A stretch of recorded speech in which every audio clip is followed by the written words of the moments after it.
adaptación al cambio climático y los retos de la gestión ambiental local. Nos acompaña la doctora Ana Cecilia Travieso. Ella es la representante de la Cátedra UNESCO, Ciudadanía, Educación para la Sustentabilidad Ambiental por parte de la Universidad Veracruzana y ha sido una de las organizadoras de este evento. Damos la bienvenida a la doctora Ana Cecilia Travieso. Nos acompaña también el maestro Héctor Narade. Él es integrante del núcleo académico básico de la Maestría en Gestión Ambiental para la Sustentabilidad, quien participará como moderador de esta conferencia.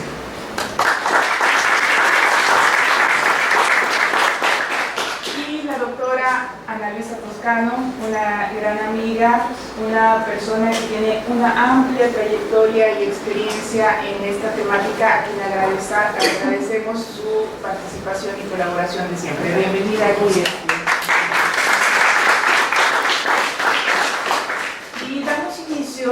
Solicitando a la doctora Ana Cecilia Travieso si nos comenta un poco sobre lo que es la Cátedra UNESCO de Ciudadanía, Educación y Sustentabilidad Ambiental. Hola, muy buenos días, le damos la bienvenida. Buenos días, le damos la bienvenida a nombre de la Cátedra UNESCO. En la Cátedra UNESCO abordamos los temas de educación, formación de ciudadanía y sustentabilidad ambiental del desarrollo. Dentro de las actividades de la cátedra hemos definido 3 objetivos de desarrollo sostenible, que son los que estamos atendiendo de manera directa, que son el de educación, el del clima y el del agua. En este contexto, bueno, nos da mucho gusto que la doctora Toscano haya aceptado la invitación para esta ponencia que está muy ligada a lo que se está trabajando, porque, bueno, dentro de la cátedra se ha desarrollado una línea en particular de cambio climático. Y bueno, les invitamos a consultar la página. O si no, mejor sin el micrófono. Sí. Les invitamos a consultar la página de la cátedra. Está en la página de la UB, ponen diagonal UNESCO y ahí tenemos la información de la cátedra. Ahorita estamos en proceso de actualización de la página y queremos también subir la información que se genere. Empezamos ahorita con esta conferencia, tenemos algunos antecedentes también que se han venido trabajando acá en la facultad.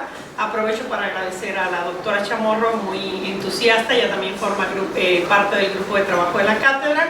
Y está desarrollando también el tema de Carta de la Tierra, donde tenemos también algunas menciones en la página. Entonces los invitamos a sumarse a las actividades de la cátedra. Esta es la tercera que se realiza en el año. Iniciamos con un concurso de fotografía, vamos a tener un concurso de fotografía, pero iniciamos con una exposición de fotografía que fue en el Instituto de Investigación en Educación en relación con los ODS y pues hubo mucho interés en el tema.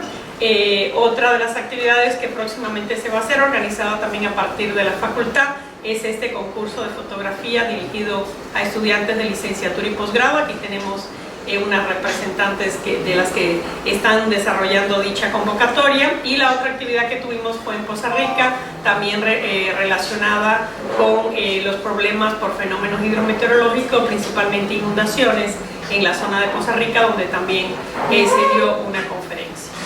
Entonces este sería nuestro tercer evento oficial del año. Muchas gracias. Bien, muchas gracias. Y para dar inicio, antes de dar inicio a la conferencia, me permito leer muy brevemente una síntesis curricular de la doctora Ana Luisa Toscano. Ella es maestra normalista, tiene maestría en investigación y diseño curricular, realizó sus estudios de doctorado en el campo de educación con un enfoque de educación ambiental, tiene varias especialidades en planeación orientada a resultados, administración educativa y desarrollo sustentable.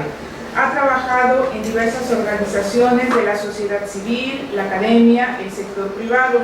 Su experiencia laboral se ha centrado en diseño, coordinación de proyectos, programas municipales de educación ambiental, proyectos de manejo integral de residuos sólidos, entre otros temas. Como les comentaba, tiene una trayectoria muy amplia y damos paso a su ponencia. Agradecemos a Ana Luisa nuevamente.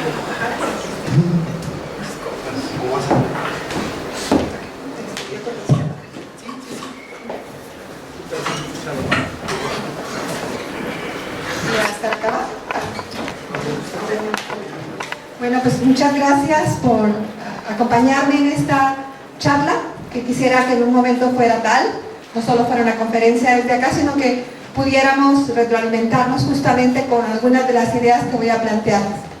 En esta mañana quiero compartir con ustedes 7 ideas, originalmente eran 8, pero ya cuando vi que eran como 500 diapositivas quité una, pero ese es un tema muy particular. El tema que quité es el tema de monitoreo y evaluación, que creo que en todas las estrategias, programas, proyectos, es una de las ausencias muy importantes. Sin embargo, los otros temas que estoy incluyendo son temas estratégicos. Si uno piensa que esos 7 elementos tienen que ser monitoreados, tienen que tener una evaluación, entonces creo que mejor.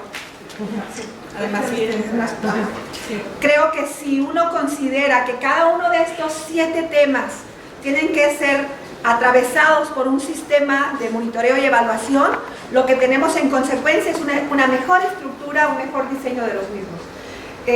Si ustedes ya han tenido la experiencia de trabajar con proyectos de educación ambiental, de gestión ambiental, reconocerán en estos 7 elementos como pilares sustantivos justamente de la estructuración de los mismos. El primero es el conocimiento que tenemos del tema estratégico o del tema clave que guía esos proyectos. En este caso es el tema de adaptación al cambio climático. Enseguida, todos ustedes saben que cuando uno inicia un planteamiento de incidencia o una intervención, requiere un buen diagnóstico. El problema es que a veces el término diagnóstico nos queda tan amplio que el tema de adaptación nos permite acotarlo para entender justamente cuál es el sentido de un diagnóstico. Y la palabra vulnerabilidad al cambio climático nos aporta grandes elementos, incluso aunque ustedes no trabajen el tema de adaptación al cambio climático. Entonces, el planteamiento de la vulnerabilidad al cambio climático y además un componente extra, que es el de la incertidumbre, nos permite entonces un acercamiento fundamental a la comprensión de lo que es un diagnóstico en materia de adaptación al cambio climático. El tercer tema que trabajaré es ¿y adaptación para qué? Porque cuando uno hace un diagnóstico no solo tiene que entender la problemática, sino que tiene que visualizar el horizonte de futuro a donde queremos conducir ese esfuerzo. Entonces, el tercer punto es justamente esta articulación entre adaptación y sustentabilidad, de la que Ana Cecilia nos hablaba en un principio, que es un eje fundamental del esfuerzo que hace la cátedra.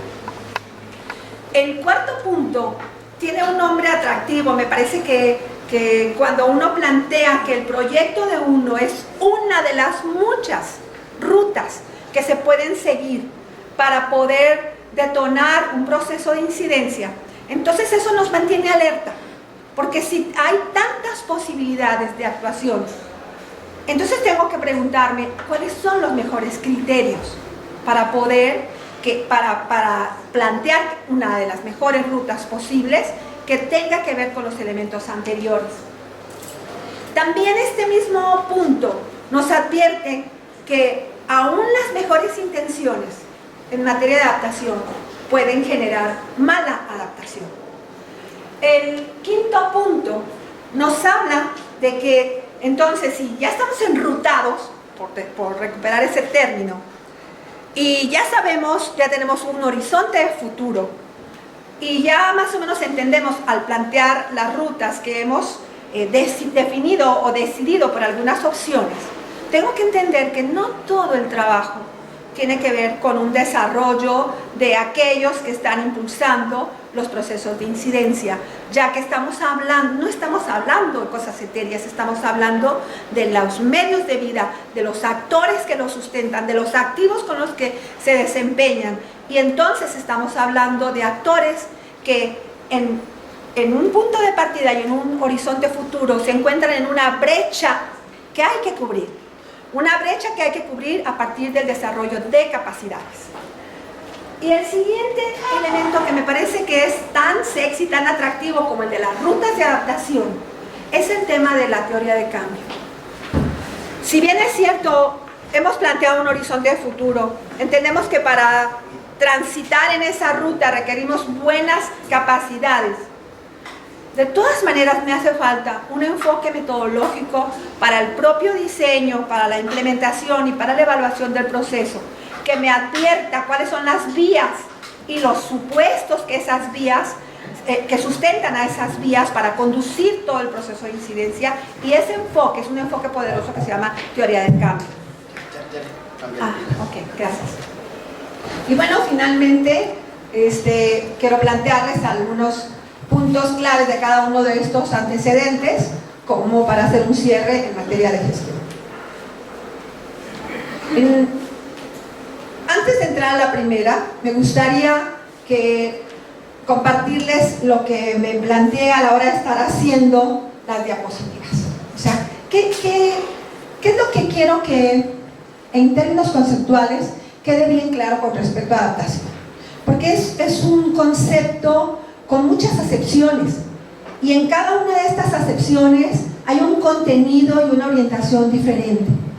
La adaptación puede ser un resultado, pero también puede ser un proceso, pero también puede ser cada una de las medidas o acciones que durante ese proceso nos están acercando a ese resultado. Si nuestro proyecto ubica con claridad estos conceptos en su desarrollo, eso facilita mucho las cosas. Otro elemento también importante es que cuando definimos el sentido de nuestro proyecto y planteamos los objetivos que perseguimos, estos objetivos entonces siempre tendrán que estar permeados por el tema de vulnerabilidad, de incremento de capacidad, de reconocimiento de las circunstancias causales, de los impactos y sobre todo del tema de la incertidumbre. Y finalmente, creo que hay una frase que voy llevando conmigo en todas partes, que es: sin teoría no hay mirada. Si bien es cierto, la teoría a veces nos constriñe en ciertos ámbitos, también es cierto que si no hay un supuesto en nuestro pensamiento, es muy difícil reflexionar sobre aquello que estamos haciendo. Entonces esos fueron así como mis alertas para el desarrollo de la presentación. Bien, ahora sí ya empezamos. Pásamelo. Como decía, la adaptación tenemos que entenderla dentro de estas tres acepciones, que es medida, que es proceso y que es resultado. En ese sentido, también puede ser un instrumento de política educativa, ¿no? O sea, por ejemplo, la Estrategia Nacional de Adaptación al Cambio Climático es un instrumento de la política de México que nos está planteando la importancia de reducir la vulnerabilidad, de incrementar la resiliencia y de, en el camino, fortalecer las capacidades para valorar aquellos activos que son fundamentales en ese proceso de reducción de vulnerabilidad y de incremento de resiliencia. También el tema de la acción, pero no una acción, porque una acción y una actividad de pronto nos dejan como en hacer, y el otro sentido de la acción es hacer entendiendo, reconceptualizando, modificando, ajustando, que ese es el sentido de la acción adaptativa. Y el tercero, el tema del proceso, que no siempre alcanzamos a medir, que no siempre alcanzamos a vislumbrar, porque por lo regular nuestros proyectos están medidos por los productos y nuestros donantes o nuestros apoyos están centrados más en ese resultado que en la importancia del proceso. Y yo en esta presentación voy a alegar con todo mi corazón acerca de la importancia del proceso de adaptación. Justamente, el proceso de adaptación está muy familiarizado con la forma como construimos nuestra propia existencia a partir de fases importantes como son la observación de lo que nos acontece, la identificación de aquellos problemas que mueven nuestra certeza, nuestra tranquilidad y nos plantean incertidumbres totales acerca de si funciona lo que estamos haciendo, si nuestras objetivos de vida pueden mantenerse a largo plazo. En esta primera fase de análisis de la vulnerabilidad se juega mucho este proceso de observación, de reflexión acerca de las actividades que son fundamentales para sustentar la vida, para sustentar la seguridad humana. Cuando llegamos a concluir esta primera fase del proceso, deberíamos de tener la capacidad de reconocer cuáles son las necesidades entonces que tenemos para transitar en esta brecha. En ese sentido, el diseño de las medidas de adaptación es un gran compromiso para quien se considera un educador ambiental con una perspectiva de la adaptación o un gestor ambiental desde la misma perspectiva. ¿Por qué? Porque aquí en la elaboración de medidas de adaptación hay un gran contenido no solo teórico con respecto a lo que es el cambio climático, sino un gran contenido acerca de lo que son los procesos sociales transformativos. Si uno entiende cómo se da el cambio social, si uno tiene claro los enfoques de la participación que deben tener los propios actores para modificar sus capacidades que les permiten dar nuevas respuestas, entonces podemos hacer un excelente diseño de medidas. Pero no es suficiente. Y por eso decía que alego al proceso, porque una cosa es tener excelentes medidas de adaptación diseñadas. Si ustedes entran en internet y buscan medidas de adaptación, encontrarán una gran variedad de alternativas, de opciones de adaptación increíbles, pero lo más importante no está en ellas. Está en el proceso en el cual los actores van a entenderlas como elementos significativos para realizar el cambio que se requiere para poder enfrentar esos conflictos que aparecen en la fase de análisis de vulnerabilidad. Por eso la tercera etapa, que es el proceso de implementación, resulta tan importante y cada vez más todos los financiadores internacionales están planteando a la elaboración de proyectos un concepto que se llama salvaguardas.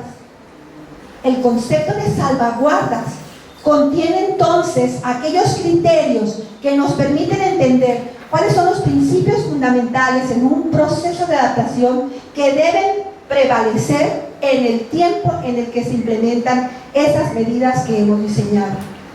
Y como les decía cuando inicié la presentación, si uno no tiene claro que todo este proceso está llegando a un objetivo, que todo este proceso es una vía causal para detonar ajustes, entonces no tiene claridad en qué es lo que debe monitorear en cada una de las fases del proceso. Porque el monitoreo justamente es ese seguimiento que damos a los pequeños objetivos que cada una de estas fases nos plantea. Entonces, como pueden ver, los calificativos que aparecen en mi botoncito rojo que está a este lado, tienen que ver con un proceso que es emergente. ¿Qué quiere decir? Un diagnóstico no nos basta. Porque si estamos hablando que el cambio climático está planteándonos nuevos retos, y esos retos no solo son de allá de la atmósfera hacia nosotros, sino que son retos dialógicos que están interactuando con la manera como la sociedad plantea el desarrollo. Entonces, el proceso de adaptación tiene que ser justamente emergente.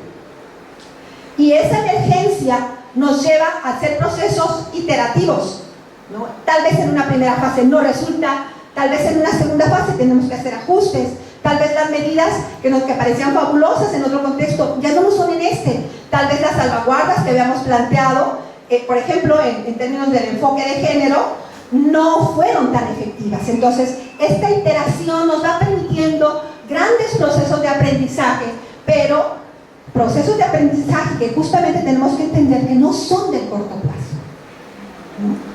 En ese sentido, pues, este proceso evolutivo es 100% formativo. Para nosotros, quienes planteamos estos procesos, es un enriquecimiento realmente profesional. Es más, el cambio climático es profesionalizante cuando la adaptación la entendemos como esta fuerza que hay que comprender para poder incidir efectivamente. Y, obvio, este ejercicio constante y flexible, iterativo, evolutivo, es porque hay dos conceptos que son, no digo que inacibles, porque hay muchas estrategias metodológicas para poder entenderlos, pero son dos poderosos y potentes conceptos que a veces es complicado entenderlos en la realidad. Y estos conceptos son vulnerabilidad y resiliencia. Si ustedes leen los documentos nacionales e internacionales en torno a la adaptación y cuentan cuántas veces se repiten estos conceptos, no la van a creer. Aparecen resiliencia como ese futuro deseable que implica poder hacer ajustes, adaptarnos, recuperar nuestra capacidad para enfrentar de mejor forma, pero todo este esfuerzo de recuperación, de retroalimentación, es porque tenemos una condición de vulnerabilidad que implica que en nuestro proceso de aprendizaje social, en nuestra forma de entender el desarrollo, en nuestra manera de generar prácticas, hemos generado también los causales de esa vulnerabilidad, de esa incapacidad para hacer frente a una situación que se nos escapa de las manos, que a veces hemos intentado, por ejemplo, los cafetaleros, cómo hacen para enfrentar el tema de las plagas, pero cómo este tema de las plagas se viene recrudeciendo cuando las temperaturas cambian, cuando la precipitación se altera, o cuando ustedes están trabajando con comunidades el tema del agua y las comunidades tienen estrategias para acopio de agua en condiciones de estrés hídrico, pero que poco a poco con los cambios de temperatura o de precipitación estos conflictos se van recrudeciendo y la gente siente que las estrategias que ha venido usando ya no le permiten justamente esas capacidades que han venido construyendo, ya no les permiten afrontar estos efectos adversos y cada vez son mayores no solo en términos de magnitud, sino también mayores en términos de frecuencia y también mayores en términos de duración del evento. Entonces estos dos conceptos van a ser fundamentales en el planteamiento que vamos a seguir presentando. Entonces tenemos elementos básicos de la adaptación al cambio climático, muy básicos, pero nos tendrán que ayudar a entender la importancia de que si nosotros queremos trabajar un poco en el tema de vulnerabilidad, nuestro requisito fundamental es determinar el contexto donde vamos a detonar este proceso de adaptación. Hay algunos que le llaman intervención, otros que solamente lo dejan en proyecto, pero me gustaría que exploráramos el concepto de incidencia. Incidencia. Ya verán por qué. ¿Estamos en qué punto? ¿Qué es qué? Vulnerabilidad. ¿Pero qué le vamos a hacer a ese concepto? Vulnerabilidad y incertidumbre. ¿Pero qué creen que vamos a explorar en este segundo punto? Nuestra primera etapa del proceso de adaptación, ¿qué era? El contexto. ¿Por qué queremos entender el contexto? ¿Cuál fue la primera etapa? Tienen que ponerse abusados. Diagnóstico. O sea, análisis de la vulnerabilidad al cambio climático.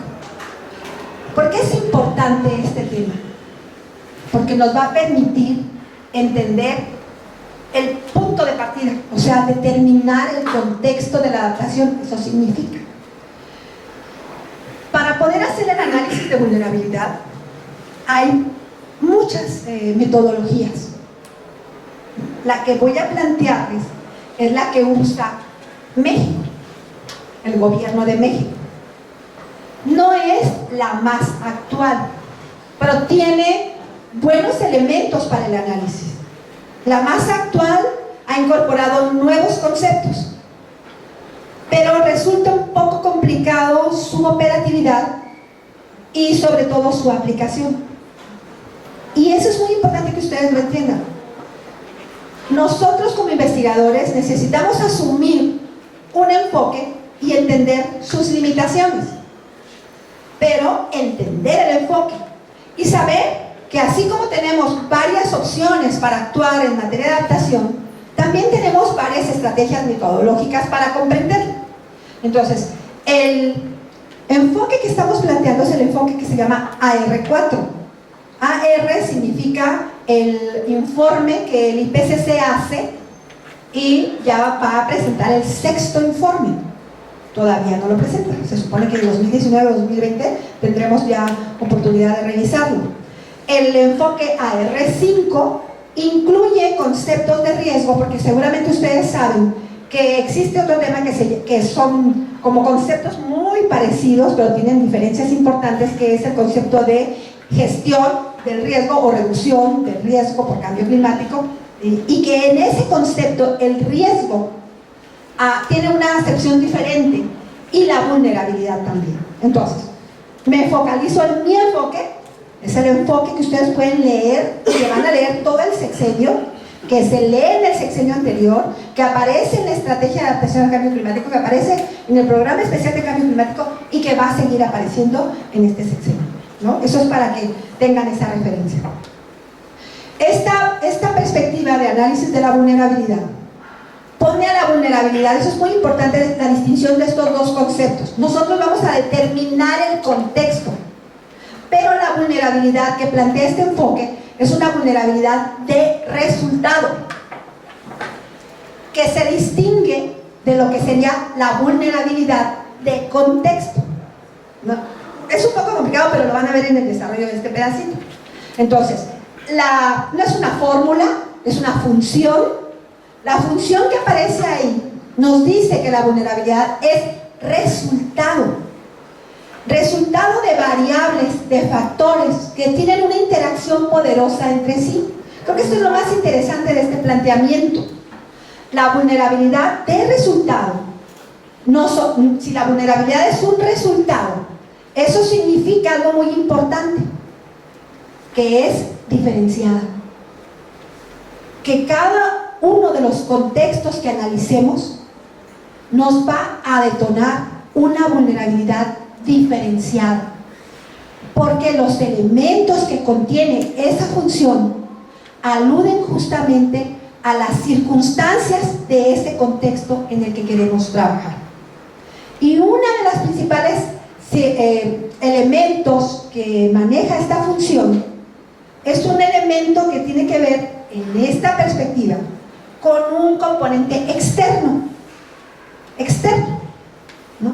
Que por lo tanto no vamos a poder cambiar en el proceso de adaptación desde este enfoque, y es el de la exposición. Este componente alude a eso que es consecuencia, obvio, del desarrollo, pero ya no podemos cambiar en este momento, que es los eventos, los estresores climáticos que van a derivar en impactos. Desde esta perspectiva, la exposición, entonces, es este tema en el cual lo único que podemos evaluar es el carácter, la magnitud, la frecuencia, la intensidad de esos fenómenos. Y ustedes podrán encontrar en muchas instituciones de gobierno modelos climáticos, ¿han escuchado eso? Escenarios de cambio climático, ¿han escuchado eso? Bueno, pues son los resultados justamente del modelaje climático, que es toda una carrera, ¿no? Y que permite entender cómo estos fenómenos se están moviendo, cuál es su intensidad, cuál es la forma en cómo se presentan. Y es un tema importante. Si ustedes van a otro enfoque, como el que les decía, R5, la exposición sí se puede modificar, porque en esa definición, exposición significa estar en. Si yo estoy en una zona donde el río va a inundar, yo me expongo a ser perjudicado por esta corriente. Si yo construyo mi casa a un lado de una ladera que tiene suelo endeble, cuando llueva mucho, yo me expongo a que la luz, la remoción de masa afecte mi casa. En esa otra perspectiva, la exposición sí puede modificarse. En esta perspectiva, alude solo al modelaje de los elementos climáticos que son estresores. El segundo componente es uno de los componentes más importantes y creo que donde ustedes, quienes trabajan gestión ambiental, pueden hacer una enorme aportación.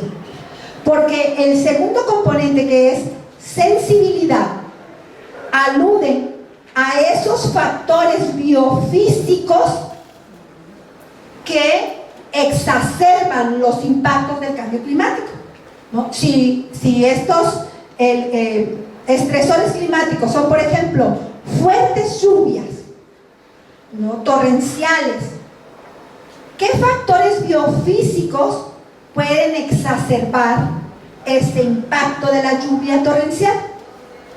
¿Qué puede ser? Factores biofísicos. ¿Qué se les ocurre? Estén conmigo. Ausencia de vegetación. Ustedes saben que pendientes con menos vegetación son proclives a que las avenidas tengan mayor velocidad y tengan mayores impactos. ¿Qué otro factor biofísico puede ser exacerbador de los impactos del cambio climático? Un suelo erodado. Un suelo erodado, ¿no? Evidentemente va a llevar, si por ejemplo ese suelo está en una zona costera, seguramente ya no tenemos dunas, seguramente no tenemos vegetación costera. ¿Y qué va a pasar cuando vengan tempestades, tormentas? Toda esa zona que tiene una función importante, que es protección de la zona costera, no va a poder cumplirla. Poco a poco va a propiciar la transformación morfológica de la línea de costa, generando entonces inundaciones, pérdida de espacios. Entonces, la sensibilidad es un tema fundamental y es un tema que nos advierte entonces de cuáles características o modificaciones que hayamos hecho en aquellos componentes biofísicos pueden exacerbar los impactos del cambio climático. Pero la sensibilidad no solo alude a componentes biofísicos, sino también a componentes socioculturales. Entonces piensen, ¿qué componentes socioculturales pueden, aquí viene la diferencia, cuando dije componentes biofísicos dije exacerbar, pero ahora voy a decir cuáles factores o cuáles componentes socioculturales pueden reducir la capacidad de actuación frente a estos impactos, reducir la capacidad de actuación. A ver. ¿La edad? ¿La edad? Puede ser, puede ser. ¿Qué más? La pobreza. ¿La pobreza? El poder adquisitivo. Sí, claro, la pobreza vinculada con el poder adquisitivo. ¿Qué más? ¿Qué más? A ver, los que trabajan género. Digan. ¿Qué cosa? La composición de la comunidad, ¿no? Ahora los pueblos que se quedan con puras mujeres. Bien, ¿qué más? La marginalidad. ¿Sí? ¿Qué más? Y si hacen esos pueblos que se quedan con puras mujeres, es porque hubo un proceso de migración, ¿no? Entonces, fíjense cómo la adaptación lo que hace es ir integrando todo el conocimiento que se va generando en diferentes disciplinas para poder comprender cuáles son las características que hacen sensible a un sistema. Y quiere decir eso, lo hacen, tiene unas características, no quiero usar la palabra vulnerabilidad, lo hacen susceptible para que esos impactos debiliten su capacidad de respuesta. Y también, no solamente hablamos en términos sociales, sino también hablamos en términos económicos. ¿Cuáles van? Porque son factores socioeconómicos culturales. ¿Qué factores económicos pueden limitar la capacidad de respuesta, además de lo que ya dijeron ustedes dos? ¿Qué otros factores económicos vinculados con producción también? A ver. Hay sectores como la agricultura. Ajá, bien, vamos bien. Prácticas culturales. Ajá. Como hay áreas agrícolas muy enfocadas o hay áreas muy específicas donde solo ese cultivo se da ahí, entonces Ajá. también restricción de alguna manera ¿no? El hecho que se genera ahí potencializa. Y es, ¿cómo te llamas? Leonardo. Y esto que dice Leo nos dice entonces que el análisis de la sensibilidad no son dos listas separadas de factores biofísicos y factores socioculturales, sino la forma como estos factores interactúan en el contexto, ¿no? Entonces, ya tenemos un espacio, un territorio, la colonia, el municipio, la región, el estado, un territorio en donde estos estresores climáticos están incidiendo. Pero si ese territorio es Veracruz, ustedes coincidirán conmigo que aunque tengan muchos factores biofísicos y socioculturales semejantes, hay diferencias sustantivas que nos están hablando de una mirada diferenciada del territorio. Pero viene el tercer componente que es un componente difícil de hacer, porque es muy fácil plantear una medida de adaptación donde viene un taller para que la gente entienda qué es el cambio climático, o para que sepa diseñar un vivero, o para que construya una cisterna, o para que haga acopio de agua de lluvia. Pero la cuestión es saber cuál es el punto de partida de